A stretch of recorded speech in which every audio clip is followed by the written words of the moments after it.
জন্য আমাদের সাথে রয়েছেন ইন্ডিপেন্ডেন্ট টেলিভিশনের বিশেষ প্রতিনিধি অনিমেষ কর। অনিমেষ, আপনি যেমনটি প্রথম খবরে দেখলেন যে আপিল বিভাগের সাবেক বিচারপতি মোহাম্মদ আব্দুল মতিন ও মানবাধিকার কর্মী সুলতানা কামালকে যুগ্ম সভাপতি করে সাম্প্রতিক সহিংসতার ঘটনায় জাতীয় গণতদন্ত কমিশন গঠন করা হয়েছে।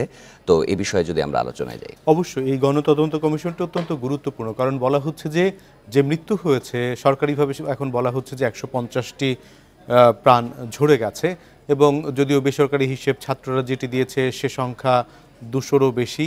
আওয়ামী লীগ সাধারণ সম্পাদক গণমাধ্যমের বরাত দিয়ে বলেছেন যে মৃতের সংখ্যা 200-র কাছাকাছি।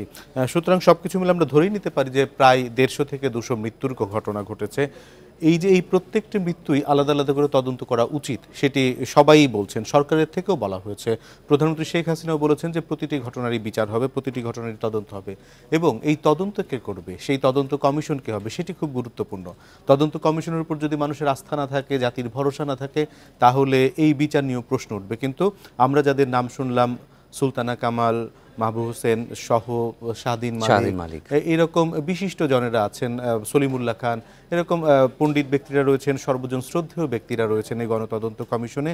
আমরা আশা করি যে এই গণতদন্ত কমিশন অত্যন্ত সুচারুভাবে তাদের দায়িত্বটা পালন করবেন, কারণ যারা মারা গেছেন তাদের মধ্যে যেমন সহিংসতাকারী রয়েছে, যিনি সহিংসতা ঘটিয়েছেন তিনি মারা গেছেন, তিনি কার গুলিতে মারা গেলেন, তিনি কি পুলিশের গুলিতে মারা গেলেন, পুলিশের টিয়ার সেলের আঘাতে মারা গেলেন, তিনি কি পুলিশের রাবার বুলেটে মারা গেলেন, নাকি তার দলেরই কেউ তাকে পেছন থেকে মেরেছে, সেটি একটি প্রশ্ন হতে পারে।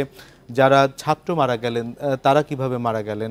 তৃতীয়ত হচ্ছে, এখানে আমরা দেখতে পাচ্ছি যে কিছু সাধারণ মানুষ অনাকাঙ্ক্ষিতভাবে যিনি ঘরে বসেছিলেন, বিল্ডিং এ ছাদে ছিলেন, জানালার কাঁচ ভেদ করে তার গুলি লেগেছে, এই সব জায়গায় কেন গুলি ছোড়া হলো, সেই বিল্ডিং এ কেন গুলি করা হলো, এবং সেই গুলিটা কারা করলো, এই সব কিছুই তদন্তের মধ্যে দিয়ে বেরিয়ে আসবে। এবং সাধারণ মানুষের মধ্যে কিন্তু এই যে মৃত্যু নিয়ে এক ধরনের ক্ষোভ আছে, একটি মৃত্যুও কিন্তু কাম্য নয়, হ্যাঁ, এবং বিনা বিচারের মৃত্যু তো কাম্য নয়। সুতরাং এই যে মৃত্যুগুলি যেগুলি হলো, কেন হলো, কারা করলো, এর মধ্যে দুর্বৃত্ত আছে, এবং পুলিশের কখনো কখনো গুলি করার নির্দেশ না থাকলেও, যেমন রংপুরের ঘটনাটা আমরা দেখি যে আবু সাইদকে যেভাবে গুলি করা হয়েছে, ওই পুলিশের তো রাবার বুলেটের নির্দেশনা ছিল, কিন্তু সেখানে তিনি কেন গুলি করলেন, যদিও পুলিশের এফআইআরে কিন্তু সেই তথ্য আসেনি। পুলিশের এফআইআরে বলছে যে দুপক্ষের সংঘর্ষে এই ছাত্র নিহত হয়েছে। সুতরাং সেখানে কি ঘটনা ঘটেছিল সেটিও এই গণতদন্ত কমিশন